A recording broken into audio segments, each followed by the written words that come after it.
So let's give them some encouragement for plunger. All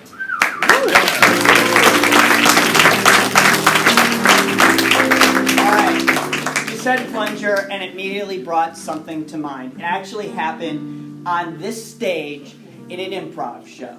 We were doing some kind of scene. I don't remember exactly what it was, but it involved a toilet. Actually, the imaginary toilet was right here. And I was on stage with a fellow improviser who unfortunately is not in the cast tonight. His name is Tom. And Tom is a really funny guy. He's a little shorter than I am. And, I kind of looked at him like, you know what? I think I could actually pick him up. And I don't remember the inspiration, but he was over here, and he was looking at the toilet, kind of looking down like this, and something came up where it was clogged. So what are you going to do when a toilet's clogged? You're going to grab a plunger, right? Well, I just grabbed Tom by the ankles, picked him up, pulled him up, and started using him as the plunger. Unfortunately, what I didn't realize about Tom is he has a fake tooth right here. And as I'm plunging up and down, the tooth pops out and rolls right over here.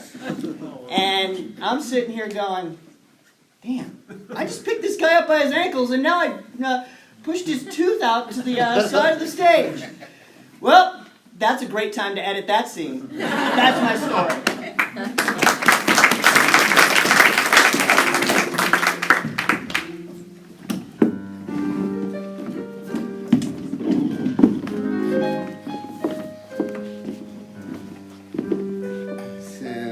You to close your eyes and imagine you're at the Alps, walking slowly up. This is for your intense anxiety. I want you to go up the mountain slowly. That's too fast. Take a deep breath with me through your nose. Let it out.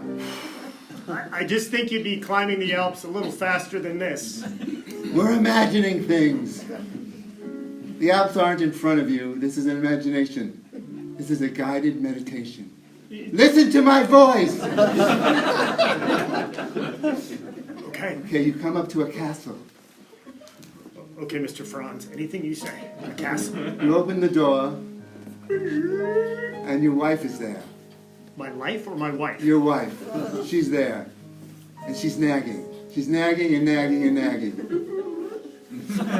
You close the door. I open, there are two doors in my imagination. There's only, shut the door on your wife. This is a metaphor. They're medieval doors. I see that. I'm sorry. You're going a little bit too deep into the fantasy. There's a point going on here. I want you to leave your wife in that castle and never, ever, ever talk about her again with me. This is the weirdest job interview I've ever been on.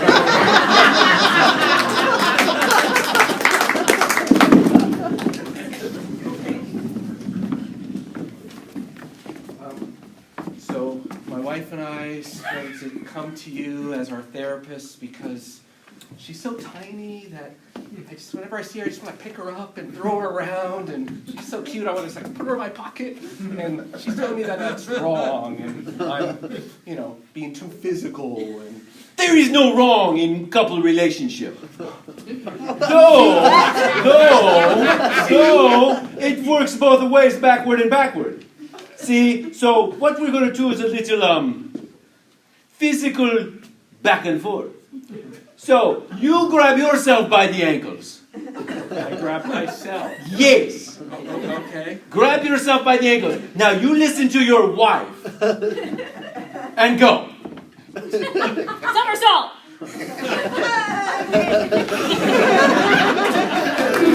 Okay, I actually have another story that involves this theater and a tooth, believe it or not. Yes, I know, isn't that crazy?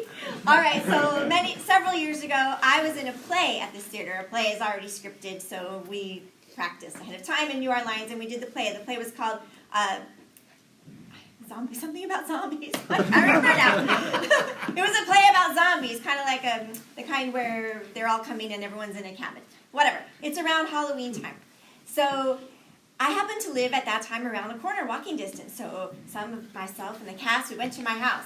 But at my house, we were having our second or third annual gigantic Halloween party. Now, I knew I was going to be late to it. I knew we were having a party. But I had no idea the kind of party I was having. It was a Hermosa Beach house, and so the living area is on the top floor. I had to stand in line on my own stairway to get into my living room to go to this crazy party that's happening at my house.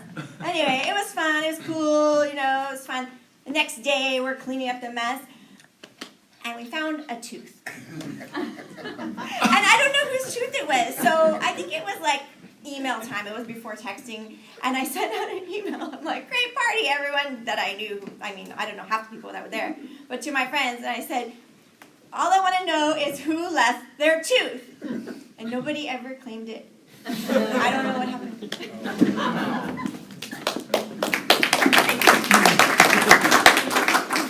Is the line moving any? No, it's not. We just got to get into the party. It's a rager. It's just so weird. We're standing outside of my own apartment. No, it's going to be worth it. It's going to be totally worth it. It's not weird that we're standing outside the door of my own apartment of a party that I want to get into? Yeah, but Frank? Jimmy, look at all the cool people ahead of you. How did they get into my apartment without me?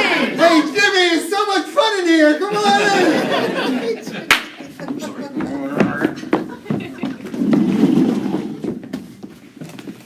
Oh, Martha, I love Sunday mornings reading the paper with you.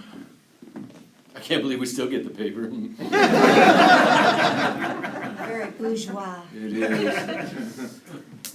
I do wonder where these children are coming from. Did you leave the door open? I did, for fresh air. Okay, well, I appreciate the air. These little ones, not so much. Just swap them with your newspaper, dear. Oh, honey, I did that to a dog once.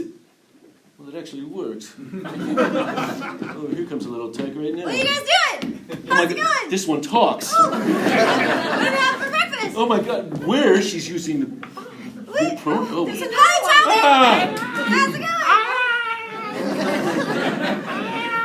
Hey, that looks good. Mind if I have pizza? Oh my God. Martha, you need to call a realtor today. We've got to get out of this kid neighborhood. Cartoons are on! Yay! Oh my goodness! Oh my goodness!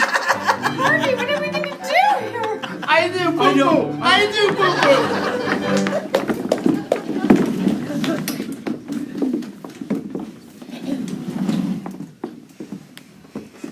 Dad, I wrote a screenplay.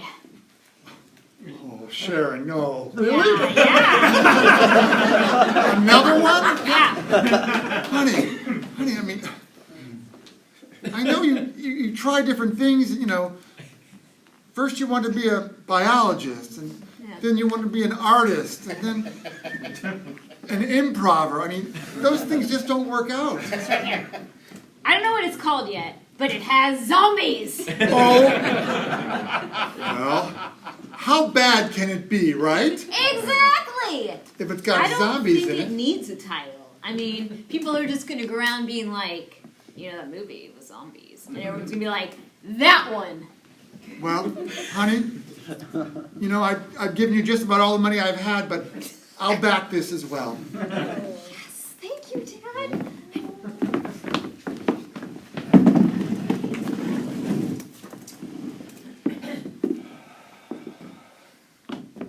Steve, you've been at the FBI now for 38 years.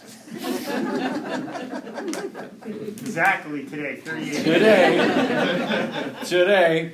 And we've looked past a few things that you do just because you've been here for so long. 38 years. 38 years, exactly. But you're going to have to start actually carrying a gun. No. That stapler you carry around. It is lethal in my hands. It is, well, yes, you caused somebody to get a really bad, cut on his arm, but we're talking about major criminals. And Don't make me do this. I'm gonna make 40. Yeah, I'm gonna make 40 years, if you like it or not.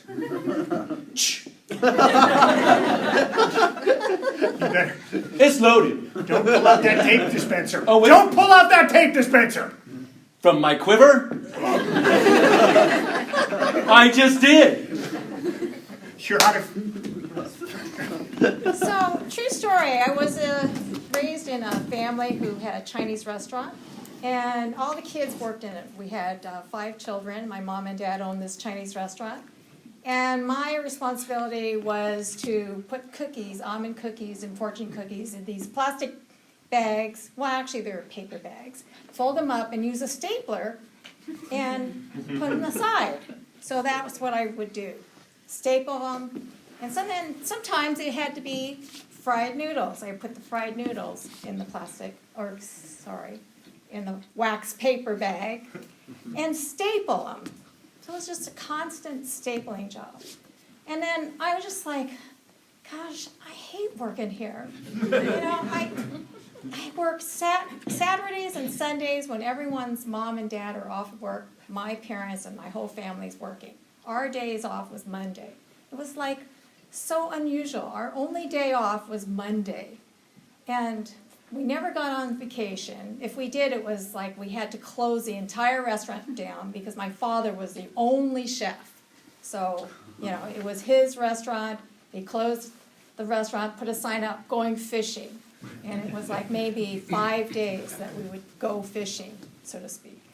But it was, when I look back on that, it was a really sweet time. I think about, the work ethic that my family put in to have this wonderful restaurant. And it was kind of a sweet, sweet time.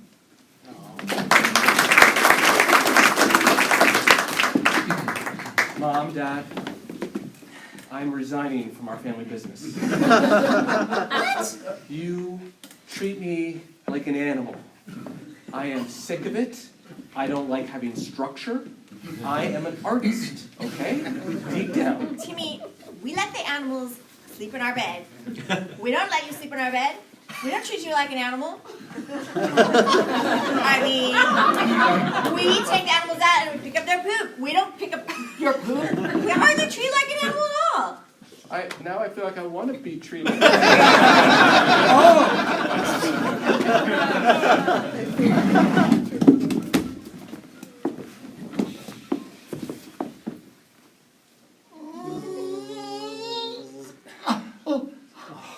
Mr. Stevenson, this tooth came out so easily, it's not a problem at all. Everything's going to be great. We just need to put a few staples where they are. Staples? Exactly. But the good news is, it's bring your son to work day. And he's just, John, come over here. This is Mr. Stevenson. We just removed 2 major molars out of his mouth, but we need to do some stapling, and I figured I love stapling! this would be a perfect time for you to kind of, get used to the family business, right? Open your mouth! I wish I had better insurance! It's fine. It is his.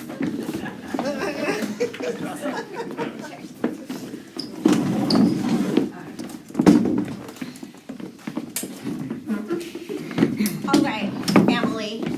Thanks for coming to this Chinese restaurant with me. I got us all fortune cookies. So glad this restaurant uses wax paper instead of plastic.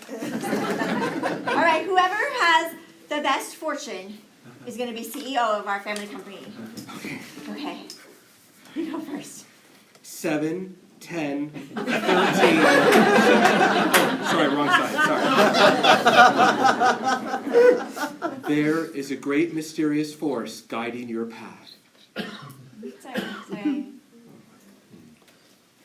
You are the light of the world, and shining is what you do good? I'm pretty sure I'm ahead of him right now, the CEO, right? Mine says, "Oh, you will soon become CEO of a major company."